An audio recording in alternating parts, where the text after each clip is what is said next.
Welcome to the Slop Farm. Enjoy the video. You start by charging the case and earbuds fully because a low battery can interrupt pairing. Once done, open the case and keep it within 1 meter of your phone or laptop. Make sure Bluetooth on your device is enabled and in discoverable mode, then press and hold the small case button for about 1.5 to 2 seconds. This tells the earbuds to broadcast a pairing signal. You'll see a name appear. Select it. That first connection establishes profiles and audio routing. Once paired, open the Beats app or your device's Bluetooth settings to fine-tune.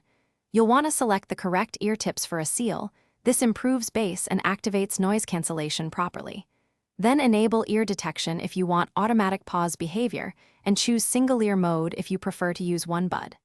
Next, adjust EQ or noise control, active noise cancellation versus transparency, so the sound matches your environment.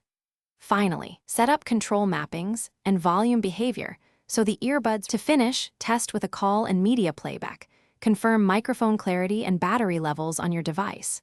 If audio is choppy or they won't reconnect, first place both buds in the case and close it for 10 seconds, then reopen. If that fails, perform a factory reset by holding the case button for about 15 seconds until the LED flashes. This clears old pairings. Make sure to update firmware through the Beats app, because updates often resolve stability issues.